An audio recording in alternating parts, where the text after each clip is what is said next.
Laptop charger में आपने पुंगी सी देखी होगी, कुछ इस तरीके की दिखती है। इसे फेराइट वीट या फेराइट कोर बोलते हैं। ये क्या काम करती है, इसे समझने के लिए पहले आप सुनो। लैपटॉप का जब आप चार्जर बोर्ड में घुसेड़ते हो तो 220 वोल्ट की आप ऑल्टरनेट करंट देते हो इसमें, फिर ये अडेप्टर होता है जो कि डायरेक्ट करंट में कन्वर्ट करता है। यानी कि जैसे ही तुम यहां पे 220 वोल्ट का ऑल्टरनेट करंट आएगा तो ये अडेप्टर जो है इसे डायरेक्ट करंट में कन्वर्ट करेगा, लेकिन ये पूरी तरह डायरेक्ट करंट में कन्वर्ट नहीं कर पाता, कुछ ना कुछ फ्रीक्वेंसी रह जाती है, यानी कि उतार चढ़ाव रह जाता है। ये हाई फ्रीक्वेंसी होती है, इसमें नॉइस हो सकती है, या ये इलेक्ट्रोमैग्नेटिक वेव या रेडियो वेव हो सकती है, ठीक है, जो कि फिर पुंगी से पास होती है, यानी कि इससे। अब ये क्या है, हमें चाहिए लैपटॉप के लिए भाई साहब डायरेक्ट करंट। तो ये जो एक्चुअली में होती है वो मैग्नेटिक मटेरियल होती है, पर ये मैग्नेट की नहीं होती भाई साहब।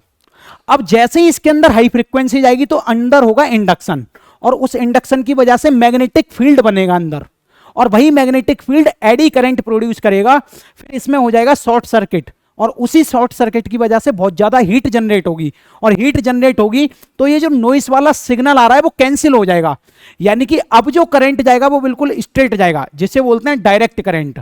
डायरेक्ट करंट में कोई सिग्नल नहीं होना चाहिए।